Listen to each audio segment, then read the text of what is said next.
Bollywood to Hollywood with Rao Rampilla. There was and in India, we got in a little trouble the first year, the first time the Simpsons have been to India, I think 3 times. Homer was outsourced to India. In fact, India is the only country I think they visited multiple times. I mean, usually they go to a country, we get canceled in that country, and we say, we won't do that again. But they've been to India a few times, and once Homer ran a nuclear plant in India. But the first time we did it, it was Apu. He got fired, and he was appealing to higher management, and he kept going to his boss, and then to his boss's boss, and his boss's boss. And finally, he had to go to India, where the head of the convenience store lived. And it was when we had these great kind of David Lean scenes where they're on a Homer and Apu are on a train filled with 500 people riding on the top of the train. These sights you see in India, we did it. And they get to the head of the Quickie Mart chain, the head of the convenience store chain, and their idea at the time was to make him, that it was going to be Mr. Burns, the owner of the nuclear power plant, somehow also lives in India and runs the convenience store chain. And I just said, well, that's dumb. He should be Indian. Everybody else is Indian, and they go to India. It should be an Indian. And we made him sort of a Swami, a Hindu ascetic. Yeah, they're capitalists. Yeah. And we did that, and wow, people hated that. We got so, we don't get a lot of angry mail at The Simpsons. They hated that this Indian Swami ran the Quickie Mart chain, and that offended Indians. I still don't get what was so wrong about it, but I remember the guy who was running the show said, he's showing me this stack of angry letters. He said, I wanted it to be Mr. Burns. Maybe that's a good propaganda. Maybe that's good for show, actually. It just shows I don't know what I'm talking about. I really thought it was a good idea, and I still don't know what I did wrong, but it made a lot of people really mad. What about making him like an untouchable? Okay, we're going to get political again. Well, we're going to go right back down there. Isn't the president or premier of India an untouchable? Mr. Singh, he's, some Sikhs are untouchable, some are. Okay. Not. But is he? I don't think so. You don't think so? He's touchable. Because there is one group, which is the Ravidas group, which are basically Dalits, untouchables, and the other ones which are privileged. I think he belongs to the other side of it. Is it still enforced? Is it still? Yeah, see, in every, the caste system pervades every religion in India. Even if you are a Christian, you are a Christian untouchable, and a higher caste untouchable. I'll bet it's even a thing that it lurks in people's minds, or it affects how you, even if some doctor or a lawyer, I'll bet they go, in the back of your mind, you're going, oh, but he was an untouchable. He was some lower caste. Well, I tell you a story. I was writing this piece about the Gandhi, Dalits, and me. And my teacher, he was proud that so he told his Indian dentist in Queens, and his dentist wouldn't talk to him about the untouchables.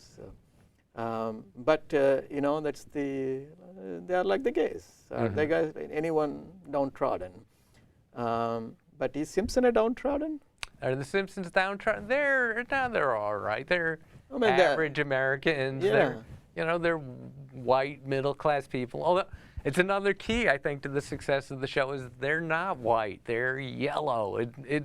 I think it's a subtle difference because the Simpsons always had a very big African American following, even from the start. And I think it helped that they weren't white exactly. They weren't. You watch King of the Hill; those are white people. They're rednecks and they're whites, but the Simpsons could kind of be anything. Some of them don't even look human. So. Well, you have a lot of other movies. You wrote scripts. Yes. Right. Yeah. Ice Age. The Ice Age movies. And Dawn of the Dinosaurs, and couple of others as well. Yes. Is You it- can't see his notes. They're down. I know. Yeah. They're down on the floor. Well, there. it's down on here. I know what see they are. Horton, here's Who, yes. Simpson movie, My Life in Ruins. Yes. Yeah, I've worked on 19 movies, more than 19. Are they all cartoons? Or are they real? Except for My Life in Ruins, which maybe should have been a cartoon. Yeah, they were all. It was the 4 Ice Age movies and some real nice ones. I mean, Horton Hears a Who and Lorax and Despicable Me, and I've got Despicable Me 2 coming out this summer. There's a movie called Epic that should be coming out right around the time this airs. It's fun. It's just something I do. I don't write these original scripts, but they come to me and said, it's not funny enough. They said, oh, we're about to make this movie. It's supposed to be funny and nobody's laughing. And I come in and try and make it funny. And if it gets back to your original questions. It's like, I don't know what, when they send me the script, I go, what am I going to do? How am I supposed to make it funny? But I just look at it and I go, oh, this could be better. Why doesn't this guy say this? And I don't know where it comes from, but I can crank it out. Maybe from the subconscious, or maybe from your wife. Maybe from my wife.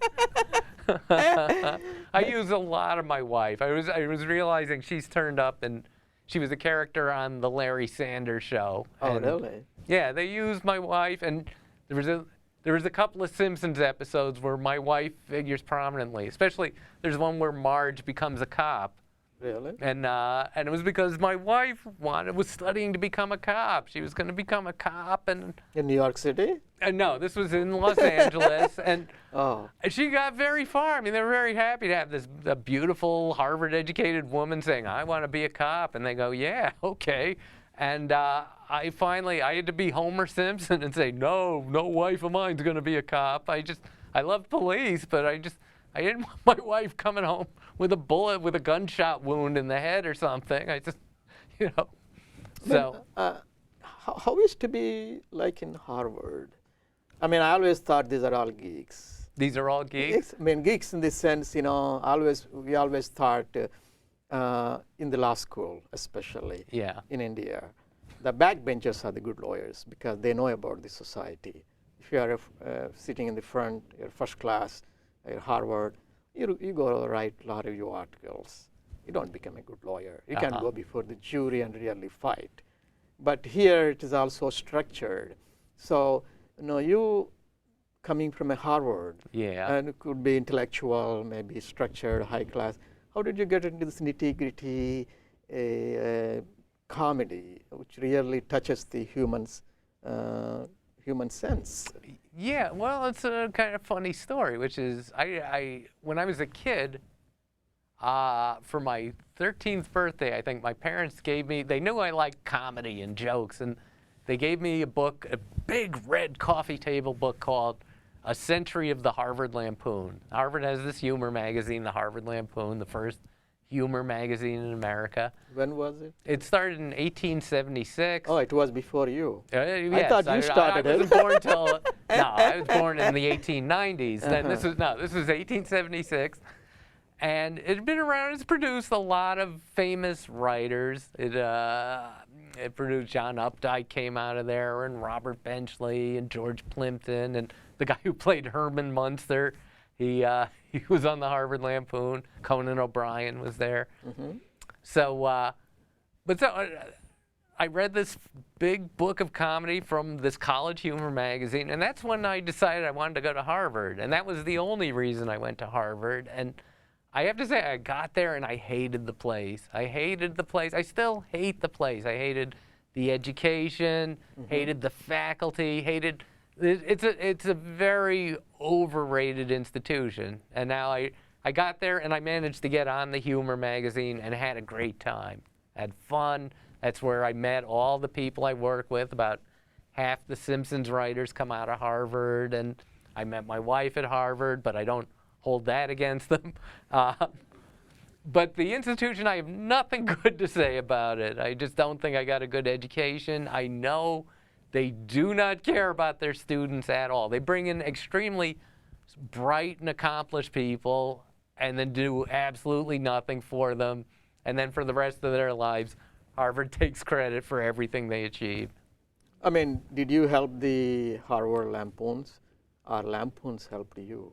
It helped me. I mean, I worked on the magazine. I worked very hard. I worked much harder on this extracurricular magazine than I did in any of my classes or studies. I was a bad student, but Did you make all C's or B's? I got a solid B minus. Every single thing I did got a B. I got a B minus in every class. Every paper I turned in got a B minus, and there must have been a stamp. I mean, I don't know how I could never get out of that particular range. Although I think part of it is partisanship. They don't want to give you C's. That looks bad. You're paying $50,000 a year, and you're coming home with C's. So they go, we'll give him a B minus, and it really means it's a C or a D or an F. So you're a backbencher, basically. I am I'm not even in the room. I can't make it to the backbench. I'm in the basement trying to find out where everyone else is. Well, you know, I mean, I always thought knowledge does not come from Oxford or Harvard. It comes from the people. So your show is people's show. They say, but for the Reiss, there wouldn't be any Simpson. Who says, wow. Yeah, Wow. just I heard. I Okay, read some somewhere. guy. Yeah, I probably said that, but I agree with it. I'm just one guy in there. I devoted my life to The Simpsons. I ran the show for a couple of years where I lived it day and night, and I gained 70 pounds. If you can imagine, they would have needed an extra chair for me back in those days. I really nearly killed myself doing the job. And yet, if I had never come along, the show would have been just the same. It is a collaboration of a lot of talented people, and you know, no one person is integral or essential to it. We needed Matt Groening to create it, and Sam Simon is a guy who turned it into a show, and we got this great cast. But beyond that, the rest of us are all interchangeable. Well, it wouldn't be Reiss. It wouldn't be Reiss, yeah. It would have missed you. It would have missed me. My wife would have missed all the nice money it brings in. Well, would it be possible to make a journey of the soul of Homer or anyone to go explore the other realms of the life in this world? We've done it. I mean, you know, it's a fantastic idea, but we've done it 5 times. Oh. We did it once where Homer, I think, it was basically our version of an LSD trip, or it was more like all those novels about guys going into the Mexican desert and taking mescaline and having visions. And we had Homer do it, but instead of mescaline, he ate a lot of hot chili peppers. But he went on a visionary journey. So we've done that, and it's the best topic we ever have. Whenever we do spirituality or religion on The Simpsons, it's a great episode because we get to handle weightier issues, and we get to look at the things people believe strongest in are sort of the craziest beliefs they hold, you know. I mean, there's nothing, people who believe in God, there's nothing they believe in stronger than the fact that there's a big invisible man. They believe in that more than they believe there's a Wyoming, because they've never been to Wyoming, but they believe the big invisible man runs their lives. So, what about end of the world? Another world? Yeah, end of the world. The end of the world. We've done it. I'm sorry. You know, Ralph, next time I come on the show, watch the show. It's not your fault. I'm teasing you, but we've done 550 episodes. And if there's a great topic, we did it. And the other problem is we don't like to repeat ourselves. So, you know, someone will say, you should do something about abortion. And I go, well, here it is. We did 6 minutes on abortion in 1995, and we said everything we have to say. But if somebody wants to see that on The Simpsons, they've got to go through 275 hours of the show to find the 6 minutes where we talked about abortion. But we've talked about everything. And again, religion, we've done a lot. And I could probably put together a whole clip reel. Just here's The Simpsons on Hinduism. Here they not so much on Islam. Why not? You know, they don't have a great sense of humor. They don't take things as well as some other faiths. I mean, and again, I'm some Muslim. Look at me. I'm in trouble. I came on public access, and I'm going to leave with a fatwa over my head.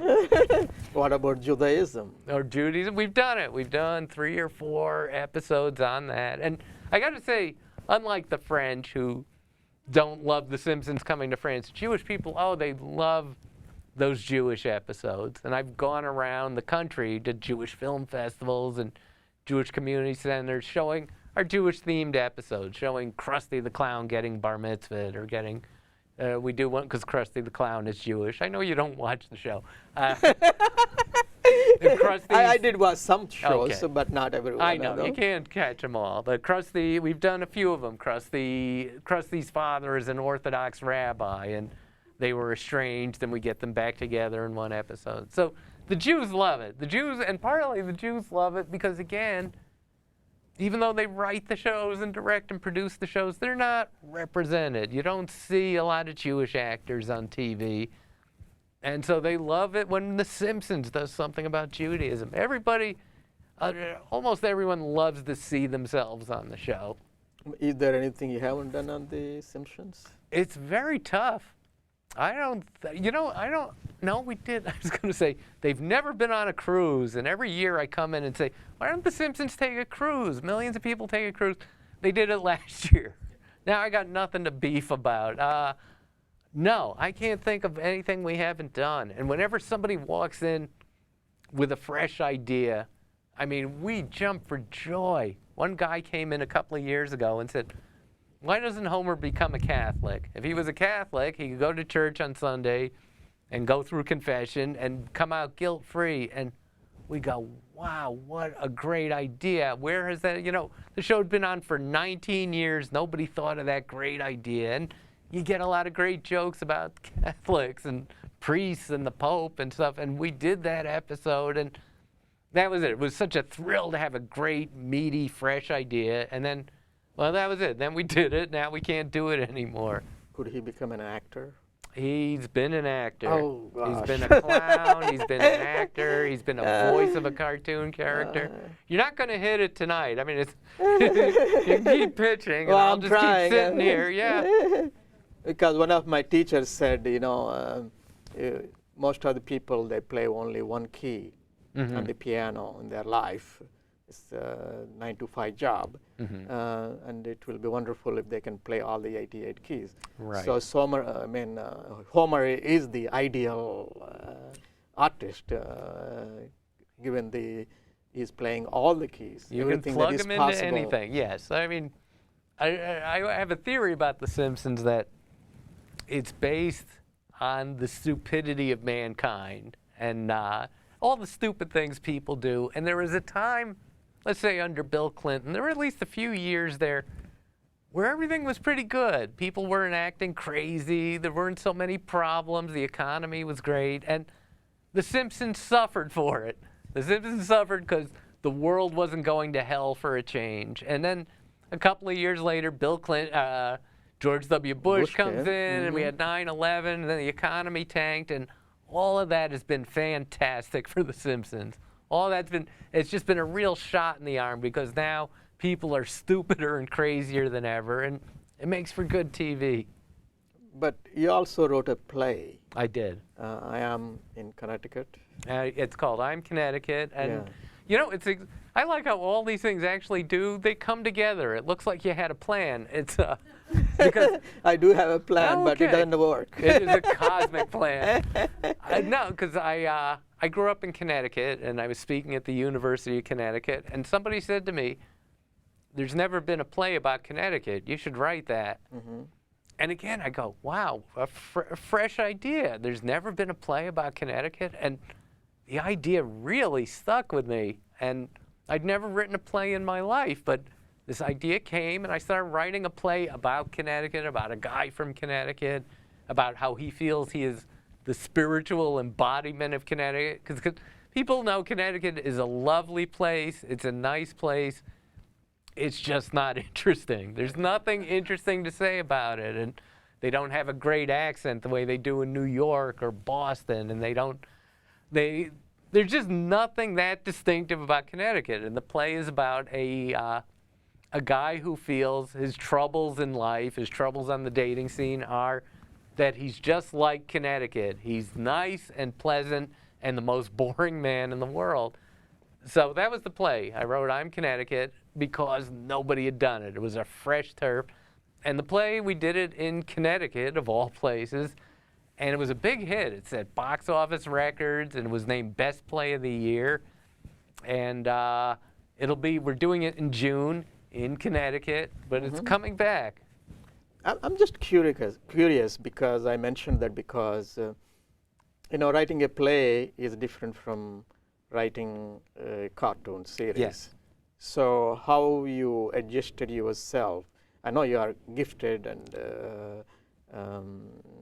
you have all the experience, especially working with Carson and all that. Yeah. So how you were able to manage the transition for bringing all the dramatic elements? The way I did it, I never took a writing course, and I've never worked with a writer who took a writing course. None of the Simpsons writers ever went to school for it. And what helped me was just I moved to New York about 6 years ago, and we live right in the theater district, and we see a lot of plays. And there's a lot of it just going to plays going, well, gee, is that it? You call that a play? I could do that. That's the best. That's considered a play. There's a lot of that where you go to a play and go, wow, that'll pass for entertainment, and you charge me $85 to see it. So I think I learned it by osmosis. I think that's The Simpsons, for all its acclaim, when the show started off, that was almost everybody's first job. They had never written for TV before, and they came in and are writing this classic TV show. And it's because we all just grew up watching TV. You learn by osmosis. If you watch 40,000 hours of TV, you sort of get the hang of it. Well, the reason I asked, when I was reading this book by Stella Adler, another Jewish teacher, famous, trained Marlon Brando, she talks about a play is about an idea. Behind every play there is an idea, because it can be social advocacy, it could be anything. I don't know Simpsons, maybe we don't have to worry about the ideas. So when you hit the play, is that the idea of Connecticut, or is there some other idea? Well, it wasn't an idea in that sense, but I liked this concept. I go, Connecticut, nobody's written about it. I like that, and I was going to do it and have the state of Connecticut be his spiritual advisor, have Connecticut be a character somehow. I didn't know how. If you know the Woody Allen movie, Play It Again, Sam, he's advised by Humphrey Bogart in the movie.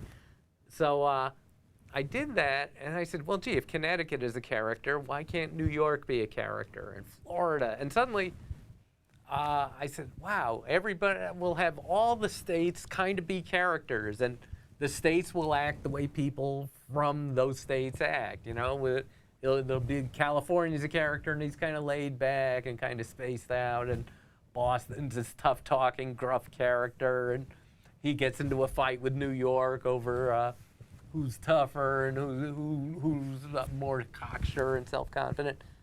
And again, once I hit on that, I go, well, that's a funny idea. That's a rich idea I've never seen anywhere. So I think that's more how I approach things, just sort of, what haven't I seen before? It's a big trap I think new writers get into where they go, hey, this is just coming to me, and this is typing, by the way. This is they're not playing. Not running. Yeah, they're not playing piano. Well, I wonder what I could write about. So, but they're typing. It comes so fast, and when you're writing that fast, what you're actually doing is you're rehashing. It's just cliches, It comes to you fast because you've seen it 10,000 times, and so I work very hard. Even if what I write isn't good, isn't brilliant, isn't funny, I go, at least you never saw it before. At least you're getting something new. And sometimes that's enough. No, reminding Woody Allen. Woody Allen, my hero. Yeah. So when Woody Allen, he doesn't write a script, I was told. He just makes the script on the set itself. He improvises. Is that correct? That couldn't be wronger. No, and in fact, he writes a little the way I write, which is, I saw it on TV. I go, wow, that's just what I do, which is, he writes, in fact, I'll show you. Yeah, huh? What's he pulling out? Oh my God, it's public. It's a pad. I carry a pad with me, a pad and a pen, and I sit there and I just jot ideas, just a joke or a scene, or here's something funny I saw on the street.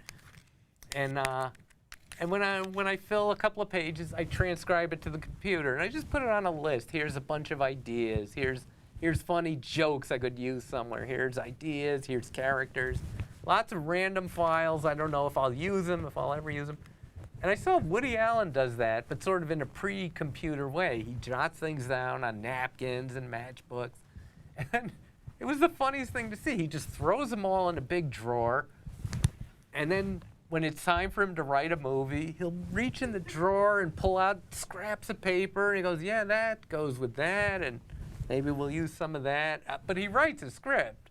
Did you ever work with him? Or? No. I have a dream. I'm doing an animated special coming up soon, and I wrote a part for him. I'd love him to play. He'd be playing a groundhog. He'd be playing a gopher in my show. Well, here is the offer. Yeah, here it is. I know, because I know he's a big fan of your show. And so Woody, please do the show. It's $411. It's not nothing. Well, I did a couple of workshops with Alan Arkin. You did? Yeah, I studied with him. I want him to be the star. There's no joke. He would be the star of the special. And maybe Alan is watching this show. Alan Arkin it's a special called How Murray Saved Christmas. It's based on a kid's book I wrote, and it's coming on NBC Christmas 2014. And Alan Arkin, he's my dream for the lead in this thing, playing Murray.